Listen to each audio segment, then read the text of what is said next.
देखो बेटा prokaryote sales के जो एग्जांपल्स है वो क्या है, वो एग्जांपल्स है बेटा bacteria, blue green algae, mycoplasma, PPLO मतलब प्लोरो निमोनिया लाइक ऑर्गेनिजम्स। ठीक, अब बेटा बैक्टीरिया याद रखना, ब्लू ग्रीन एल्गी याद रखना, माइकोप्लाज्मा याद रखना। ठीक, अच्छा माइकोप्लाज्मा क्यों याद रखना, क्योंकि बेटा एनसीईआरटी में कुछ वेरी इंपॉर्टेंट एग्जाम्पल्स हैं जो कि हमें याद करने हैं, कुछ चीज़ें हैं जो कि बुलेट पॉइंट्स में दी हुई हैं। जैसा कि इस दुनिया की सबसे छोटी सेल क्या है, वो माइकोप्लाज्मा है। पहले भी बेटा मैं बता चुका हूँ, इसके पास कोई सेल वॉल नहीं है। और एक बात याद रखना, ये विदाउट ऑक्सीजन सर्वाइव कर सकती है। अगला, दुनिया की सबसे बड़ी इकलौती सेल या आइसोलेटेड सेल जिसे बोलते हैं वो ऑस्ट्रिच का अंडा है। ह्यूमन की आरबीसी का जो डायमीटर है वो 7 माइक्रोमीटर है, मतलब बहुत छोटे लेवल पे जब नापते हैं। अब बैक्टीरियल सेल की बात करें तो बेटा बैक्टीरिया का सेल का जो साइज होता है वो 3 से 5 माइक्रोमीटर होता है। अब बेटा इसके बैक्टीरिया के जो सेल्स हैं वो अलग अलग तरह की शेप के हैं, ये हम पहले भी पढ़ चुके हैं, फिर से पढ़ते हैं। बेटा देखो, जो विब्रो मतलब जो कोमा शेप होते हैं जिनको विब्रो बोलते हैं, जो बेटा स्फेरिकल शेप होते हैं गोल, उन्हें कोकस बोलते हैं। जो बेटा स्पाइरल होते हैं, स्पाइरल शेप होते हैं, उसको हम स्पिरिलम बोलते हैं। और जो रॉड शेप होते हैं, लंबे लंबे होते हैं, उन्हें हम बैसिलस बोलते हैं बेटा। और विब्रो का एग्जाम्पल क्या है बेटा, विब्रो कोलेरा। अगला बात करें कोकस का तो स्ट्रेप्टोकोकस निमोनी है ना। और बेटा हमारा स्पाइरल का एग्जाम्पल देखें तो बोलो क्या है, बैसिलस थ्रुंगजेनेसिस। और हमारे इसका देखिए जरा, हाँ बैसिलस का रोड शेप का बैसिलस थ्रुंगजेनेसिस, और स्पाइरल का ये रोडो स्पाइरिलम। ठीक, अगला देखो बेटा, ये एग्जाम्पल एनसीईआरटी के ही हैं, कुछ फालतू एनसीईआरटी से नहीं कराएंगे, है ना। और दुनिया की सबसे लंबी सेल किसे बोलते हैं, हमारी नर्व सेल, मतलब हमारे न्यूरॉन को सबसे लंबी सेल कहा जाता है। अगली चीज देखो बेटा, जो बेटा ये प्रोकैरियोट सेल्स हैं, जरा प्रोकैरियोट्स के बारे में थोड़ी सी डिटेल्स पढ़ लो एनसीईआरटी में जो गिवन है। तो बेटा प्रोकैरियोट्स का मतलब मैं आपको समझा चुका हूँ, जो पुराने हैं, ठीक है, जिनका बेटा न्यूक्लियर मेम्ब्रेन नहीं है, जिनका डीएनए नेकेड है, साइटोप्लाज्म के अंदर है ना, जेनेटिक मटेरियल। तो बेटा उनके ऊपर सबसे आउटर मोस्ट लेयर जो है वो कहलाती है ग्लाइकोकैलिक्स। क्या कहलाती है बेटा, ग्लाइकोकैलिक्स। ठीक, अच्छा अगर ग्लाइकोकैलिक्स पतला हो, लूज हो, तो उसे हम बेटा स्लिम लेयर बोलते हैं। क्या बोलते हैं, स्लिम लेयर बोलते हैं, या बेटा सिंपल लेयर बोल देते हैं। क्या, सिंपल लेयर बोल देते हैं। और अगर थिक है और बेटा टफ है तो उसे हम कैप्सूल बोल देते हैं। क्या बोल देते हैं, कैप्सूल बोल देते हैं, है ना। तो कहीं सिंपल लेयर दिखाई दे तो समझ जाना वो थिन ग्लाइकोकैलिक्स की बात कर रहा है। अब बेटा बैक्टीरिया भी दो तरीके के होते हैं, एक होता है बेटा ग्राम पॉजिटिव, होता है ग्राम नेगेटिव। पहले बेटा फुल डिटेलिंग में पढ़ाया जाता था ग्राम पॉजिटिव ग्राम नेगेटिव, आपकी एनसीईआरटी ने काट दिया है। तो सिर्फ इतनी सी बात है कि दो टाइप होते हैं, लेकिन एक नॉलेज में बता देता हूँ ग्राम पॉजिटिव क्या है, ग्राम नेगेटिव क्या है। बेटा देखो, बैक्टीरिया को माइक्रोस्कोप में देखने या किसी बेटा डिश, पैट्री डिश जो होती है ना, ये साइंटिस्टों वाली डिश जो होती है, उसके अंदर बेटा ऑब्जर्व करने के लिए उस पर रंग डालना पड़ता है, स्टेन डालना पड़ता है। क्या डालना पड़ता है, स्टेन डालना पड़ता है। जिन साइंटिस्ट ने देखना चालू किया था उनका नाम बेटा ग्राम था, पूरा नाम तो कुछ और था, नॉर्मल अब ग्राम उनका सरनेम था। तो बेटा जब वो स्टेन डालते थे, जब वो कलर डालते थे, डाई डालते थे, तो कुछ तो बेटा ऐसे बैक्टीरिया थे जो डाई को ले एब्जॉर्ब कर लेते थे और डाई का रंग दिखाते थे तो पॉजिटिव, और नहीं दिखाते थे तो नेगेटिव। जो दिखाते थे वो ग्राम पॉजिटिव, जो नहीं दिखाते थे नेगेटिव। जो दिखाते थे उन पे कौन सा कलर आता था, उन पे कलर आता था बेटा पर्पल, और जो नहीं दिखाते थे वो कैसे दिखते थे, पिंक कलर्ड। बात खत्म, इतना ही समझना था, इससे भी कम समझना था, समझो। अब बेटा मीजोजोम समझो क्या है, मीजोजोम सेकंड चीज क्या है हमारी, मीजोजोम। हम किसकी बात कर रहे हैं अभी, प्रोकैरियोट सेल्स की बात कर रहे हैं। तो बेटा मीजोजोम क्या है, बेटा ये समझ लो एक सेल है, सिंगल सेल है। अभी ऊपर सेल वॉल, अंदर सेल मेम्ब्रेन। अब सेल मेम्ब्रेन के अंदर देखो अंदर की तरफ ये स्ट्रक्चर्स पैदा हो गए, नीचे अंदर की तरफ एक्सटेंशन हो रहा है इसका, लंबे लंबे सिस्टे जैसे स्ट्रक्चर बन रहे हैं ना, ये नोक जैसे सिस्टे अंदर तरफ बन रहे हैं। सेल वॉल कहाँ जा रही है, अंदर तक, टुवर्ड्स सेंटर की तरफ क्या कर रही है, कुछ एक्स्ट्रा एक्सटेंशंस बना रही है। तो extension of plasma membrane towards cytoplasm, ये साइटोप्लाज्म है, ठीक है। ये क्या कहती है, इसी को क्या बोलते हैं बेटा, मीजोजोम बोलते हैं। अब यही वेसाइकल बनता है, ट्यूब बन जाता है, वेसाइकल मतलब गोला बन जाता है, ट्यूब मतलब लंबा लंबा हो जाता है, लैमिला मतलब बाउंड्री बना देता है।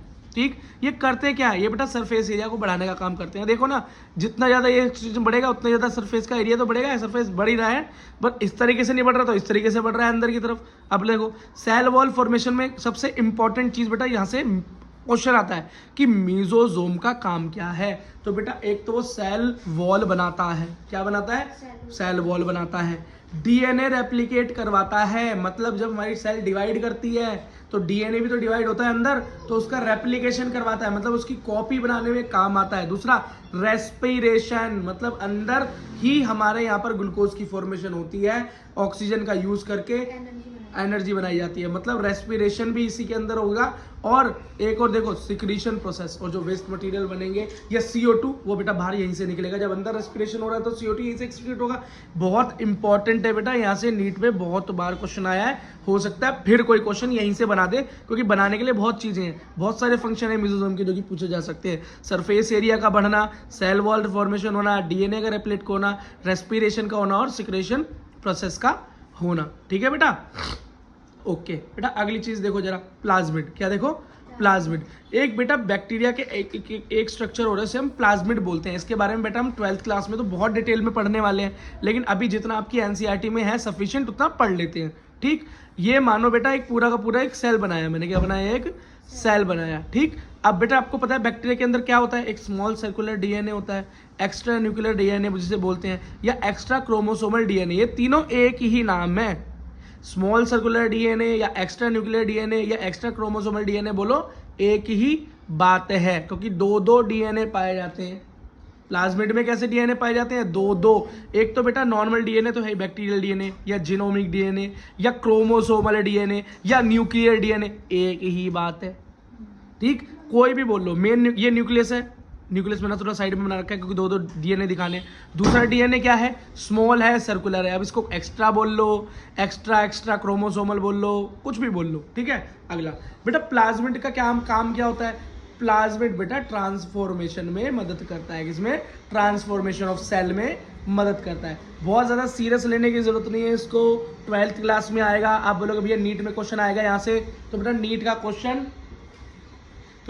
क्वेश्चन जो बनेगा वो अगर प्लाज्मिड पे बनेगा तो 12th क्लास में बनेगा, बायोटेक्नोलॉजी की एप्लीकेशन से बनेगा, यहाँ से नहीं बनेगा। यहाँ बेटा बहुत कंटेंट है, और कोई अगर आपको ऐसा बोल रहा है तो बेटा ज़्यादा सीरियस लेने की जरूरत नहीं है। देखो बेटा प्लाज्मिड का स्ट्रक्चर मैंने एक नॉर्मल तरीके से बनाकर दिखाया है। ये बेटा हमारे प्लाज्मिड की सेल है।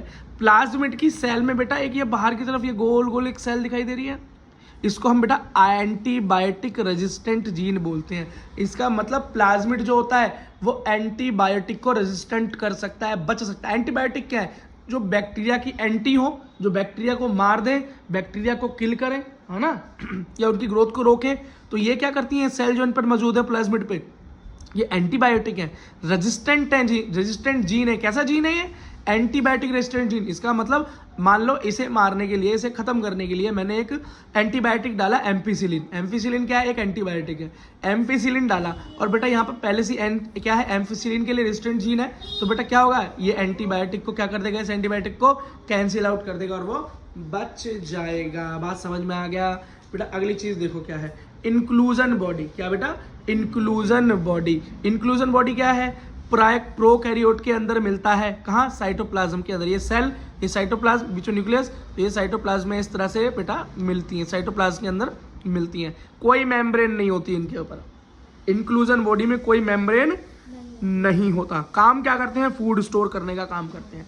ठीक, देखो बेटा फॉस्फोरस को अगर स्टोर करें तो phosphorus granule, glycogen granule, glycogen को करें। ठीक है, साइनोफेसिया और गैस, और एक होता है बेटा गैस वैक्यूल। क्या, गैस वैक्यूल किस काम आता है, बैक्टीरिया के अंदर बेटा इस तरह की बायंसी देता है कि वो बेटा तैर सके, है ना, तैर सके पानी में, वो तो डूबे ना। तो गैस वैक्यूल बेटा कहाँ मिलेगा, बैक्टीरिया के अंदर मिलेगा। कौन से, जो पानी के अंदर ज्यादा रहते हैं, जैसे blue green algae, green algae, या पर्पल बैक्टीरिया या ग्रीन बैक्टीरिया। बात समझ में आ गई। ठीक है बेटा, अगली चीज देखो, क्रोमैटोफोर। क्या बेटा, क्रोमैटोफोर। ये क्रोमैटोफोर क्या है, देखो क्रोमैटोफोर बेटा देखो मिलता कहाँ है, सबसे पहले तो देखो ब्लू ग्रीन एल्गी के अंदर मिलेगा, साइनोबैक्टीरिया जिसे हम बोलते हैं। ठीक, ये है क्या बेटा, ये एक स्ट्रक्चर मैंने बनाकर दिखाया आपको क्रोमैटोफोर का।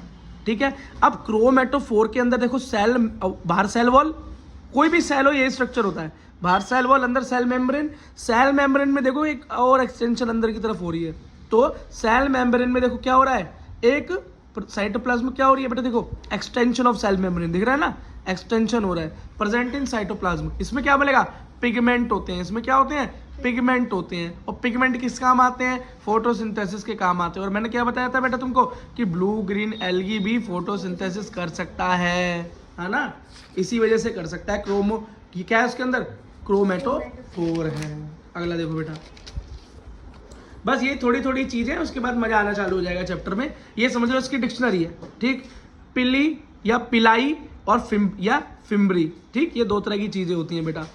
पिली और फिम्बरी में क्या अंतर होता है भैया, जब लंबी स्ट्रक्चर होती है सेल में, देखो अंदर देखो, ये हमारी क्या है, ये हमारे सेल मेम्ब्रेन है, बाहर सेल वॉल है, तो सेल मेम्ब्रेन का बाहर की तरफ क्या हो रहा है, एक्सटेंशन हो रहा है बेटा। जो कम नंबर में है लेकिन लंबी है वो पिलाई है, जो छोटी है लेकिन ज्यादा नंबर में वो फिम्बरी है। क्या है वो, फिम्बरी है, ठीक।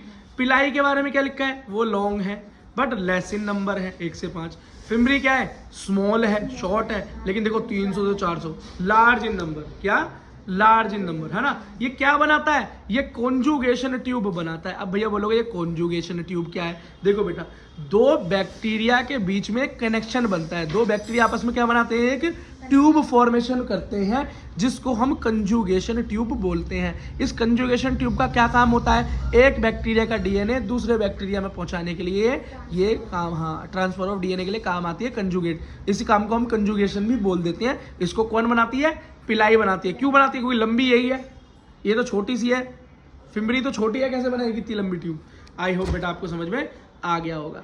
अब बेटा एक चीज समझते हैं, फ्लैजिला। ये बेटा फ्लैजिला क्या चीज है, बेटा फ्लैजिला है जो कि लोकोमोशन में काम आता है। ये मान लो एक बैक्टीरिया मैंने बना दिया, बैक्टीरिया में देखो एक इस तरह की पूंछ जैसा स्ट्रक्चर है बेटा, ये पूंछ जैसा स्ट्रक्चर है, ये मेरा फ्लैजिला है। और फ्लैजिला के कुछ पार्ट्स बढ़ो बेटा, देखो जो फ्लैजिला है ना, जरा इसको जूम करके पढ़ाता हूँ, देखो बेटा, जो फ्लैजिला है, ये बाहर जो निकली पूंछ दिखाई देती है, इसको बेटा फिलामेंट बोलते हैं। जिस चीज से अटैच होती है, यहाँ पे ये गोला दिखाई दे रहा है छोटा, इसको हुक बोलते हैं। हुक मतलब जहां पर ये फंसकर अटकी रहती है इसके अंदर। और दूसरी चीज क्या है बेटा, एक अटैचमेंट और है जो कि इस हुक को अंदर सेल मेम्ब्रेन से जोड़ के रखता है, उसको बेसल बॉडी बोलते हैं। क्या बोलते हैं, बेसल बॉडी बोलते हैं। समझ में आ गया है ना। ये बैक्टीरिया के अंदर मैं एक स्ट्रक्चर बना कर दिखा रहा हूँ आपको, और मतलब प्रोकैरियोट सेल का। हम क्या कह सकते हैं कि फ्लैजिला अल्टीमेटली निकल कहां से रहा है, बोलो, सेल वॉल का एक्सटेंशन है। किसका है, एक सेल वॉल का एक्सटेंशन है। किसमें, प्रोकैरियोट में। तो इसका मतलब प्रोकैरियोट की बात करें तो यूकैरियोट में किसी और का एक्सटेंशन होता है, बिल्कुल बेटा याद रखना। जब प्रोकैरियोट की बात करें तो सेल वॉल, और यूकैरियोट की बात करें तो वहां पे सेल मेम्ब्रेन का एक्सटेंशन होता है। याद रखना इस बात को, इसका ठीक उल्टा होता है। एक और चीज जरा देखो बेटा, ठीक, अगली देखो, नंबर बेटा कुछ भी हो सकता है फ्लैजिला, किसी में एक भी हो सकता है, किसी में दो भी हो सकता है, किसी में बेटा एक ही जगह पे दो फ्लैजिला, तीन चार भी हो सकते हैं, किसी में इधर की तरफ भी हो सकता है, इधर किसी भी तरफ हो सकता है, कितने भी हो सकते हैं। तो नंबर एंड डिस्ट्रीब्यूशन वेरिड है, कुछ नहीं पता भाई कितने हैं और कितने भी, और किसी भी तरफ ओरिएंटेशन हो सकती है। ठीक है बेटा, इतनी बात समझ में आ गई। देखो अगली चीज देखो बेटा, सेल एनवलप। सेल एनवलप का मतलब क्या है बेटा, जो सेल को कवर करे, सेल को कवर करे। ठीक है, देखो बेटा मैंने एक सेल बनाई है, यहाँ पे क्या बनाई है, एक सेल बनाई है। सेल बनाई है, सेल की ये क्या है, सेल मेम्ब्रेन, अंदर बीच में न्यूक्लियस मान लो, ये सेल मेम्ब्रेन, बाहर वाली सेल वॉल। इस सेल वॉल के भी ऊपर मैंने आपको लेयर बताई थी शुरुआत में, कौन सी थी वो, ग्लाइकोकैलिक्स। ग्लाइकोकैलिक्स, ठीक है, क्या थी बेटा, ग्लाइकोकैलिक्स। अब ग्लाइकोकैलिक्स मैंने बताया था जब हार्ड होती है तो